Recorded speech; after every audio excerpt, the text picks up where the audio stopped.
Hi everyone, this is Alex here, and I'm out in a bar in Vietnam, and I'm joined here by Keith from InSoutheastAsia.com, which is a really great travel website. Definitely check it out if you're interested in finding out more about all the spots in Vietnam, Thailand, etc. And today I thought we'd have a quick chat about specifically Thailand versus Vietnam, because those are two great countries that I've been to. There's good teaching scenes if you want to come over and teach. And overall, we just want to chat a little bit about the differences so you guys can hear some insights from Keith and my experiences. So welcome, Keith. Do you want to just introduce yourself and say hi? Thanks. Hi, my name's Keith Hancock. I own and run a website called inseasia.com. So it's inseasia.com. And just the same as you're saying, I love the region. I love all the countries within the region. And I like to write mainly from a positive stance. I think it's easy to be negative, but I like to write the positive stuff. I love Vietnam, I love Thailand, and I love Southeast Asia. But there are differences, you know. We are actually sitting in, this is a pub in the heart of District 1 in Saigon. It's called Vinyl Bar. And this is basically my office. I come in here most nights and I'll be found propping the bar up, doing all my writing work. You know, it's a tough life, you know. But it's a great bar and it's a great city. Cool. So yeah, I totally agree with that sentiment of taking a positive stance on Southeast Asia, because there's a lot of, like, if you just go on the internet and you search up, you're going to see positive stuff but negative stuff too. But I always just, I love living out here too myself.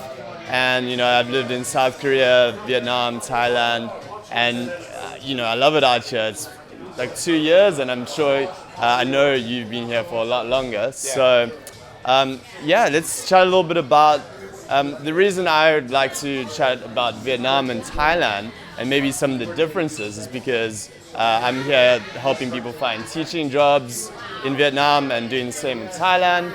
And I know a lot of people ask me about the differences and what it's like living here. So maybe we can just crack into some differences that you have noticed living in both countries, and any insights.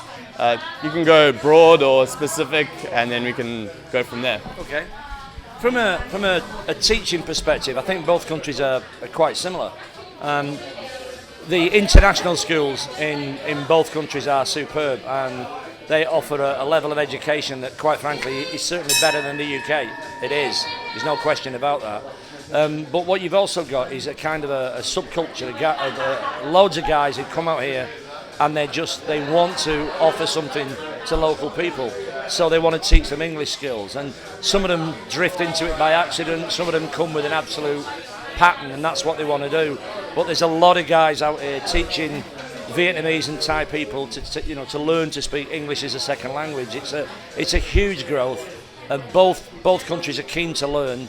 I think possibly maybe the Vietnamese are even more keen, but I think that's maybe because they've been held back more in the past. I mean, it's hard to imagine when you're here, but 40 years ago this was a war zone, and it's kind of, we sometimes forget that. And when you look where Saigon is now compared to where it was in 1975, it's pretty remarkable, Yeah, both countries have great teaching opportunities, like you said, international schools and also language centers, and there's a lot of demand for teachers, especially here in Vietnam. It's a really growing market, and it's a great city here in Ho Chi Minh and in Hanoi. So yeah, lots of good options. The pay is very good in Vietnam too, maybe a bit better than Thailand. Of course, a lot of people want to go to Thailand too. But yeah, so let's chat about some of the other things. I know I personally love the food in both Thailand and Vietnam. I know we've already talked about this briefly. I think I know what your answer is going to be to this, but what do you like in terms of the food? Which country do you prefer? And what are some of your intake or your insights on the food differences? It's a no-brainer for me. I think Thai food is just the best on the planet. I mean, I just absolutely adore it. For my palate, it suits perfectly. You can live in Bangkok, you can eat on the streets 3 times a day, and you can get fantastic food everywhere. Vietnam, it's a lot harder. I'm constantly amazed by people who go on about the quality of the street food here. I don't think it's that great. I don't think the street food is that great. Some of it is very good, but it's a very hit and miss affair. The sad thing is, when you go into a good restaurant, you know, if you find a good restaurant in town, Vietnamese, you will get absolutely amazing food, and it won't be that expensive. But they've not quite got into the idea of converting that onto the streets, I don't think. So I find the quality of the products not to be great on the street. The quality of the hygiene is not great on the streets. In Bangkok, I just find it's amazing. I mean, truly, truly amazing. The only place I've ever found better street food than Bangkok is Penang in Malaysia. I think that is really off the scale. But as a general rule, Bangkok street food is fantastic. Saigon, it's okay, but you know, I prefer Thai for sure. Yeah, I mean that's interesting because I initially was in Thailand before Vietnam, and I thought Thai food was the best food on the planet, hands down. And I maintained that thinking until I got here, and quite a while after I got here, and I was originally in Hanoi. And I think the Hanoi, there's a lot more street food than here in Ho Chi Minh, actually. And what I found was there's a lot of stuff that's common. You know, you get pho, banh mi's. It's like all the very well-known Vietnamese food. When I really started to enjoy the Vietnamese food was when I started exploring stuff that isn't as common, and started to find these little restaurants through people who lived here or locals and stuff like that. And then I really started to enjoy the Vietnamese food. Like, absolutely love it. And so, yeah, but I also love Thai food. So for me, there's no clear winner, but both are fantastic. Yeah, and of course you can get the Western food here if you do want to. Yeah. I mean, Western food is pretty much, in both cities, it's superb. I mean, the standard of restaurants are fantastic. Yeah, maybe just a little bit more expensive than the local food, but yeah. So cool. That's food, and then you know, there's a couple of other things we just briefly went through before we shot this video. Like, there's a couple of things. So let's go into maybe transport. Like, what do you think of the transport factors in Thailand versus Vietnam? I think instead of just talking Thailand versus Vietnam, it's easier for me to talk Bangkok versus Saigon, because those are the places where I've spent the most time. If Thailand's got the SkyTrain, Bangkok's got the SkyTrain, which is, it's just superb, and we are currently building one here in Saigon. It's supposed to be finished sometime within about the next 4 years. We'll see.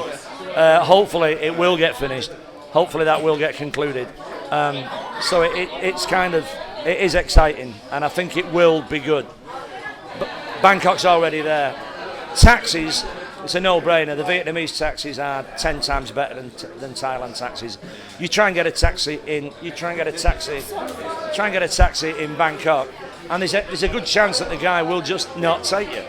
You know, you walk up to a taxi, he'll be sat on the street doing nothing, and you say, "Can you take me down to Sukhumvit side 33?" No. You never get that here, never. They are bound by law, and they do take you. You get in a taxi, they just take you. And if, you know, this is not an advertisement, but everybody will tell you the same thing. If you stick to Venasun and Manlin, you cannot go wrong. They are straight, they're legitimate companies, the rates are advertised, the drivers are smart, they're cool, it's fine. Taxis are miles better. The Zayoms, or the motorbike taxis, I think are probably better in Bangkok. The reason being is they wear a uniform, so they're instantly recognisable. You walk down the street in Bangkok, see a bunch of guys with the orange jerkins on, they're motorbike taxis. Here, it's kind of hit and miss. You just walk around, and some guy will be sat on a bike, and if you look at him long enough, he'll say, "Do you want to go somewhere?" You know, so that kind of works. It's a balance. I think I would say hands down Vietnam is better if it wasn't for the SkyTrain. The SkyTrain is superb in Bangkok. Yeah, it really is easy to get around in Bangkok with that SkyTrain. Here, I like that. I know in Bangkok people do drive motorcycles too, but here, like I have my little scooter and get around in that, and it's so like nifty to get around. You know, I just hop on, just drive. I'm living like 10 minutes from the center of town right now, so I can just get around super easy. And there's traffic, but it's not so bad that it like actually ever stops. It's just a little crazy. I have my own motorbike here in Saigon, you know. For a guy of my age to be riding around on a motorbike, some people in England would think I'm completely crazy. I would never ride a motorbike in Bangkok. I just wouldn't do it. But in Saigon, it's nowhere near as bad as people think, you know. There's 8 million motorbikes here when it's busy. And that doesn't bear thinking about. But they drive very, very slowly. They really drive. The traffic moves slowly. Everybody kind of just gets along. You have to forget everything you've ever learnt in the West. You know, you cannot drive the way you drive in the West. You have to forget all the rules, relearn the new rules, and you'll be fine. Yeah, that's interesting. I was thinking about that when I was driving the other day. It's like, there's certain things that you learn. Like, if you just go in front of someone, it's the guy behind you's prerogative to like slow down and stop, you know. So people are always like cutting each other off, but it's like a normal thing. There's weird stuff like that you have to learn. But I found like both are very modern cities in that sense that like it works in terms of the ways to get around and stuff. So transport's pretty great. I mean, I would just like to hear any cool insights you have and ideas about life in Vietnam and Thailand, because if I'm not wrong, you spent about 5 years in Thailand and you've been here a while in Vietnam. So what are your thoughts as someone who's considering coming over here to live maybe just for a year, maybe longer, and what would your thoughts be to them if they wanted to do that? I would say if you're thinking of doing it, just do it. There's no question that the standard of life here, the standard of living is better than it is in most countries. If you work here as a foreigner, you will have a great standard of living. The weather is, okay, I come from England, it's pretty grim. So that's a no-brainer for us. The weather is so much better here. I never have to think about what to wear. You just get up and put shorts or a t-shirt or whatever. I don't even own socks. I don't own socks and I don't own a pair of shoes. I just wear sandals every day. So the lifestyle it's cool. It's kind of really laid back, even though on the face of it, Bangkok and Saigon are both completely manic cities, and they look manic when you're in them. When you live here, it doesn't feel at all manic. It's just kind of laid back, relaxed, cool. Expats generally form pretty good alliances pretty quickly because we're all in the same boat, so you make friends very, very quickly, and you can soon get into a position where you've got a little circle of friends and you've got a circle of venues that you like to go to, and it's great. It's really good. So I would definitely say do it. As for work, coming out here without work it is tough. I mean, you can't dress it up. I came out here with a business plan that went wrong very, very quickly, and I found myself in a bad position, and it's taken me, the best part of 4 years to turn it all around. It's not easy. There's no safety nets. There's no benefit system. There's nothing. If you've not got money, you've not got money. That's the end of it. So I do think you need to come out here with a plan. But for anyone thinking of coming out here with an offer of a job, just go for it, because you'll never be disappointed. Never. Cool. Well, those are some really cool thoughts and ideas about living out here. And I totally agree with you about that, just doing it, going ahead. It's really something that everyone I've spoken to has not regretted it. I've never met someone out here who's like, oh yeah, I came out here and I hated it. Maybe because they've left already, but I don't think so. I think it's an experience that a lot of people, at least you have the experience, Sure, yeah. And if you do live here, it is a great lifestyle, and it's not just as crazy as it looks, like you were saying. So yeah, if you are wanting to come out here, a teaching job is a great way to do it. That's one of the things I do agree with is you generally want to have some way of making money, of course. Yeah. And there's a lot of good teaching options here. So that's what I help people with is finding teaching jobs. So you can. I think you have to. You've got to redefine your parameters as well, because you can come out here and somebody could offer you some work for a small amount of money, and you'd be putting your Western standards on that, thinking, I can't work for that. But the truth is, you can live out here for just nothing. I mean, especially Saigon. Saigon's cheaper than Bangkok. You can live out in these countries on a very small budget and still have a really great lifestyle. It's not like you're going to be sitting at home on your own, bored out of your head. I mean, I have a great life. I eat in restaurants twice a day. I just have a great time. I go out 7 nights a week. I could never do that in the UK. I just couldn't do it. Yeah, totally agree.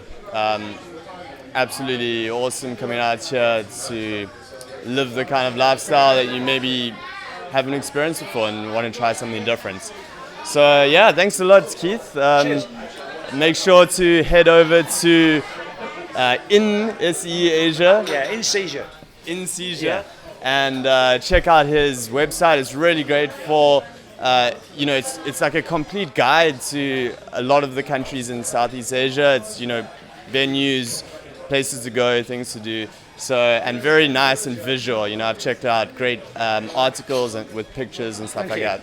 So great site. And if you are interested in getting a teaching job out here, head over to my website, ninjateacher.com, and we can help you find a teaching job in Southeast Asia, China, Korea too, if you're interested. So thanks a lot, Keith, and see you guys again soon. Thank you very much indeed. It's been a real pleasure. It's great, and I think your website also is fantastic. What you do is great. Technology is pretty amazing. This is blowing my mind a little bit. But, I think I watch your stuff on YouTube, and they're really great. They're really cool videos. They look great, and it's informative. And long may it continue. And thank you very much indeed. It's been a real pleasure. Thank you. Awesome. Bye bye.